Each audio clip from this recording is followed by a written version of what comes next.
sehingga informasi yang kita sampaikan akan lebih dapat diterima oleh mereka. Nah, yang keempat adalah ketersediaan saluran. Di sini ketersediaan saluran itu merupakan frekuensi dan luas saluran untuk menjangkau audiens yang lebih banyak.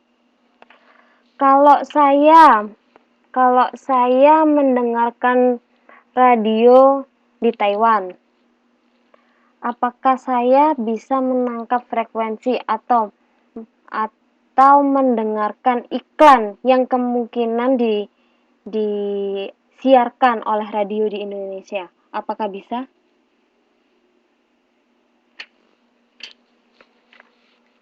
Yap, benar Mbak Desi. Nggak bisa. Karena apa? Dia ada keterbatasan frekuensi. Apa yang mungkin bisa kita tetap ketahui meskipun kita berada jauh? Satu, media online. Dua, televisi juga bisa. Karena meskipun kita ada di sini, kita bisa membeli pemancar sehingga kita bisa mengetahui siaran-siaran atau program-program yang ada di negara lain. Katakan seperti itu. Jadi untuk keterlibatan saluran, iklan di televisi atau iklan di media online itu akan lebih efektif daripada iklan di radio. Kemudian yang kelima adalah daya tahan dari saluran. Daya tahannya ini merupakan durasinya dari saluran komunikasi dapat membawa pesan yang berlebihan. Jadi banyak tidaknya, panjang tidaknya pesan yang ingin kita sampaikan harus kita sesuaikan dengan waktu. Kenapa di televisi iklan itu hanya berkisar antara 30 hingga 1 menit? Karena sangat mahal sekali kalau kita ingin menampilkan iklan di televisi. Semakin lama, semakin panjang iklan tersebut akan semakin mahal biayanya. Nah, ketika kita memilih hanya berdurasi 30 menit, kita harus sesuaikan panjang dari pesan yang ingin kita sampaikan. Sehingga sedapat mungkin pesan kita tersebut tercakupilah dengan keseluruhan.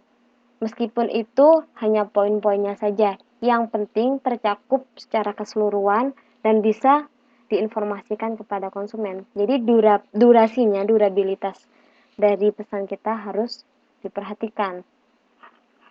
Yang keenam adalah kekuatan multiplikasi dari saluran, yang merupakan saluran tersebut memiliki potensial menjangkau wilayah yang luas serta cepat dan tepat waktu. Ini sama halnya dengan frekuensi tadi. Tapi ini berkaitan dengan waktu.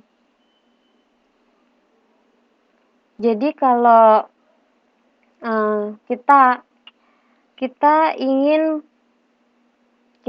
menyampaikan pesan kita melalui media massa, sekarang kita daftarkan pesan kita di media massa itu sekarang. Pasti pesan itu akan tercetak minimal besoknya. Nah, itu kan membutuhkan waktu. Tapi ketika kita ketika kita melakukan promosi melalui iklan di TV, itu ketika kita sekarang on air, otomatis jika masyarakat menyalakan TV-nya dan ketika saat itu juga iklan kita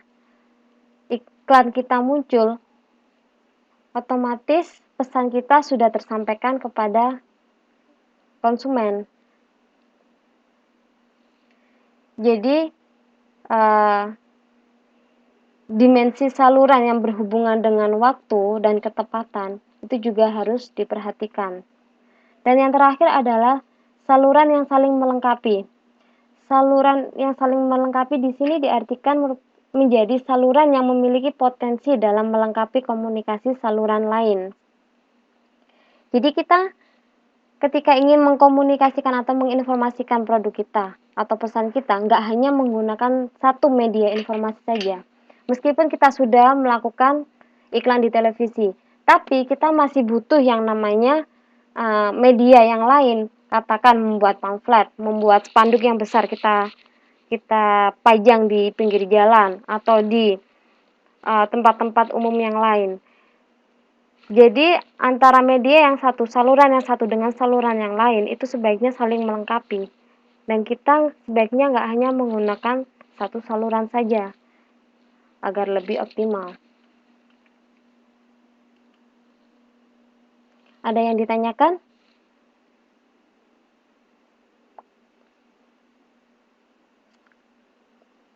Nah, untuk yang selanjutnya di sini adalah konsumen. Konsumen di sini merupakan pihak yang menggunakan atau memanfaatkan barang dan jasa kita. Nah, kegiatan dari menggunakan dan memanfaatkan barang dan jasa kita disebut dengan konsumsi. Apa tujuan dari konsumsi itu? Yaitu untuk memenuhi berbagai kebutuhan yang diinginkan. Jadi kalau misalnya kita lapar otomatis kita makan. Nah, tujuan dari konsumsi itu membuat perut kita kenyang. Kalau kita lapar dan kita makan dan kemudian kita kenyang, otomatis tujuan telah tercapai. Nah, dalam komunikasi pemasaran yang bertindak sebagai penerima itu ada beberapa pihak. Yang pertama adalah calon pelanggan. Calon pelanggan di sini adalah konsumen yang memiliki daya beli atau konsumen yang kemungkinan akan membeli produk kita, masyarakat yang kemungkinan akan membeli produk kita, yang mempunyai daya beli produk kita. Kemudian audiens perantara. Jadi komunikasi pemasaran itu nggak hanya ditujukan pada konsumen yang akan membeli barang kita, tapi juga kepada pihak yang akan mendistribusikan barang kita. Ingat, audiens perantara di sini itu merupakan pihak yang menjembatani antara produsen dengan konsumen, yaitu siapa? Pihak distributor. Dan yang ketiga adalah audiens yang tidak diharapkan. Audiens yang tidak diharapkan ini bukan berarti dia nggak bisa membeli, bukan berarti dia nggak bisa menjembatani, tapi dia bukan merupakan target khusus. Siapa sajakah itu? Satu, pemerintah. Kalau kita merupakan perusahaan komersil, otomatis target kita adalah konsumen yang akan membeli. Nah, kalau pemerintah, kalau karyawan, dia bukan merupakan target khusus kita. Karena apa? Ya, mereka kemungkinan akan membeli, tapi profesi mereka itu bukan sebagai seorang pembeli. Jadi mereka disebut sebagai audiens yang tidak diharapkan atau bukan merupakan target khusus.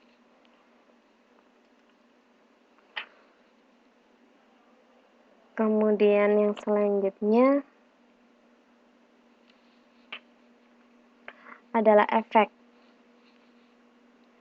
Efek ini juga merupakan respon dari konsumen. Ketika konsumen telah menerima informasi dari kita. Efek merupakan perubahan yang terjadi pada diri si penerima ketika ia menerima pesan. Nah, efek ini berkaitan erat dengan satu, pengertian, dan dua, suasana hati. Seperti yang saya sudah jelaskan tadi, ketika konsumen mengerti akan pesan yang kita sampaikan kepada mereka, dia bisa saja menyukai dan kemudian membeli produk kita. Tapi bisa saja dia nggak suka karena dia mengertinya, oh aku nggak butuh produk ini. Bisa saja kan, tadi tujuan dari komunikasi pemasaran itu recognize need. Oh nggak butuh, jadi aku nggak akan beli. Itu salah satu respon dari konsumen. Tapi ketika ketika konsumen itu memahami, oh iya produk ini aku butuh, dia mengerti akan kegunaan produk ini, dia mengerti spesifikasi produk ini, akan timbul keinginan untuk membeli. Jadi pengertian dari konsumen itu sangat penting dalam menentukan respon apa yang akan mereka lakukan. Kemudian suasana hati mereka juga. Suasana hati ini mempengaruhi cara bagaimana sebuah iklan itu bisa diterima, diingat, dan ditindaklanjuti. Sekarang, meskipun iklan yang kita tayangkan di televisi itu merupakan iklan yang sangat bagus dari segi visual, dari segi audionya sangat bagus, dan dari segi pesannya juga sangat istilahnya itu bisa sangat apa sih, sangat menarik. Tapi ketika suasana hati si konsumen itu nggak baik, suasana hati dia lagi nggak mood, otomatis dia akan hanya memandang iklan tersebut biasa aja. Dan malah lebih parahnya lagi ketika suasana hati konsumen nggak baik, itu bisa saja dia jadi negative thinking tentang produk kita, atau malah buruk. Nah, jadi respon dari konsumen itu akan tergantung dari pengertian dari si konsumen, understanding dari konsumen itu, dan juga suasana hati dari si konsumen.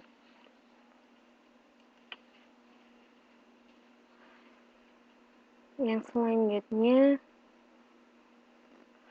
umpan balik.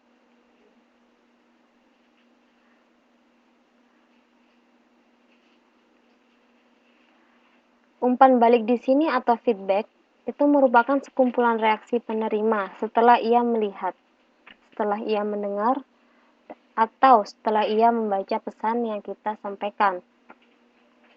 Nah, umpan balik di sini yang melalui penjualan pribadi atau personal selling itu dapat terjadi seketika. Yang seperti saya jelaskan tadi, ketika kita melakukan komunikasi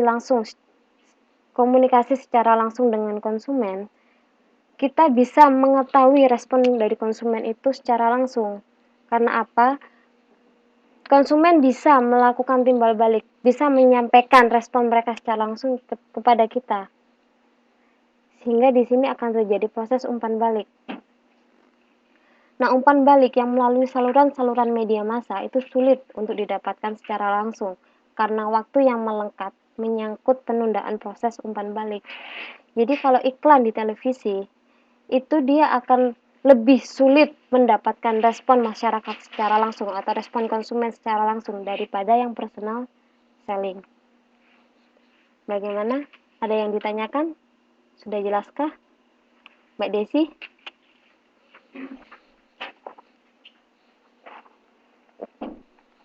Jelas ya?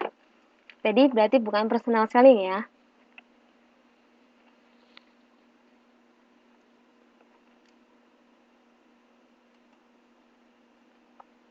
Oke, apa?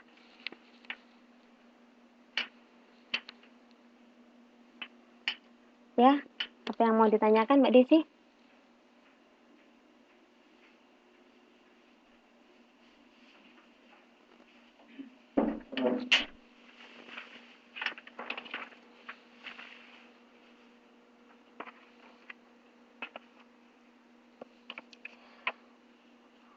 Efek ekstrinsik itu biasanya gandengan itu bahasa Indonesianya apa ya? Ada efek ekstrinsik, ada efek intrinsik ya.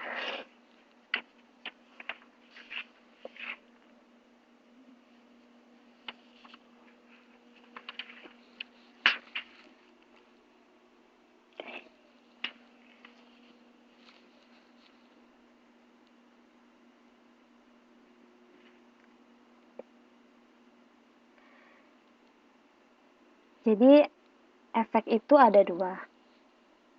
Ada efek intrinsik, ada efek ekstrinsik. Kalau efek intrinsik itu yang berdampak dari dalam, berdampak pada bagian dalam atau dari dalam, yang mempengaruhi mood, yang mempengaruhi suasana hati. Tapi kalau si efek ekstrinsik itu yang nampak di luar. Jadi kalau si komunikasi pemasaran dia memiliki efek ekstrinsik. Nah, efek itu bisa kita lihat dari konsumen.